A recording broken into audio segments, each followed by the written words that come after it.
भवम भवानी धाम की जय। स्नेही स्वजन वृंद, कथा जहाँ विश्राम लिए थी अब वहीं से आगे बढ़ेगी।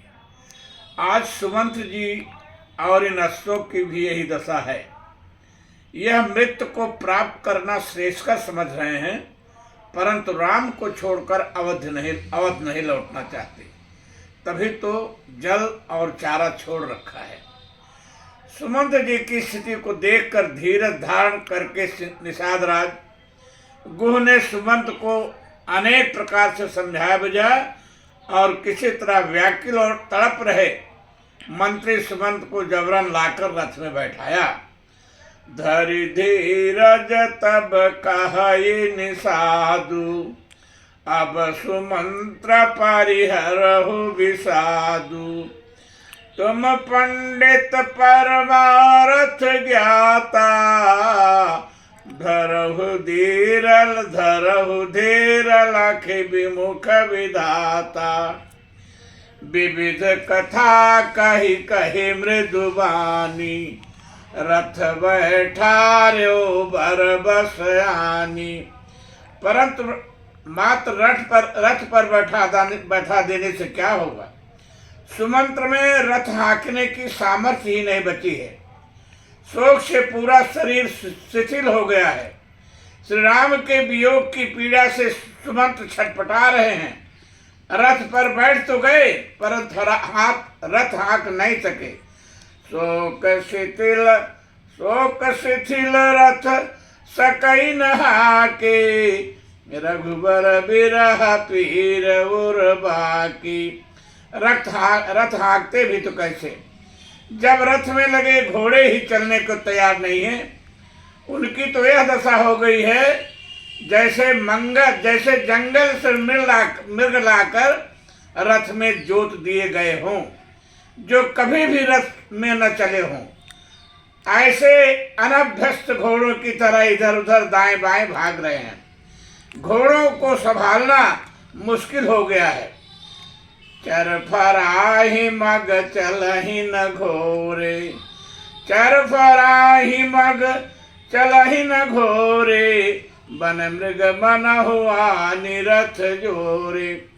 जैसे किसी जंगली जानवर या घोड़ों को यदि रथ में जोत दिया जाए तो वे वन की ओर ही भागते हैं, उसी प्रकार ये चारों घोड़े भी लीक मार्ग से हटकर इधर उधर भाग रहे हैं। मानो रथ से छुटकारा प्राप्त कर श्री राम की ओर ही पहुंच जाना चाह रहे हैं।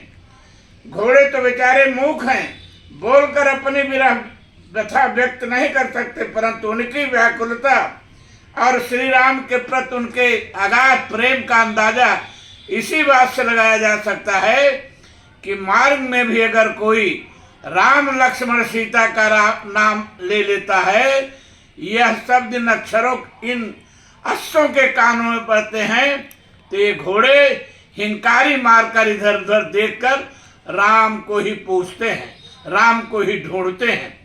गोस्वामी जी कहते हैं कि जैसे किसी मणिधारी सर्प की मणि खो जाए और वह तड़पने लगे, ठीक उसी प्रकार से इन घोड़ों की स्थिति है। देखे मानस का निम्न प्रसंग। चरफराहि मग चलहि न घोरे, मन मृग मन हुआ निरथ जोरे। अड़ुकी फरहि फिर हे रही पीछे, राम वियोग विकल दुख तीछे। जो कह राम लखन वह देही, ही करहि तहे रही तेही।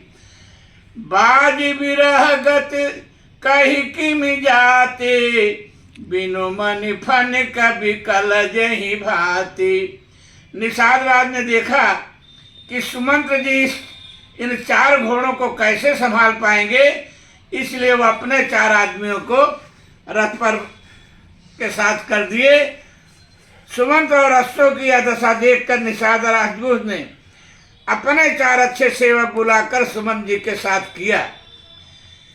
एक एक सेवक ने एक एक घोड़े की लगाम पकड़कर थामकर किसी प्रकार उन्हें लेख पर किया। निषाद राज के सेवक रथ लेकर अयोध्या की ओर चले।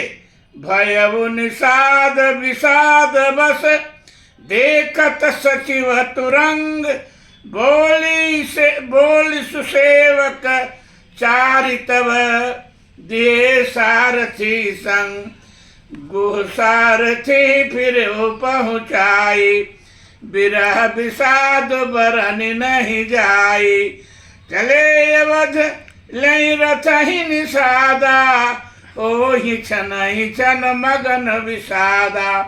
बस अब रामचंद्र की जय। अब यहीं पर कथा विराम लेगी।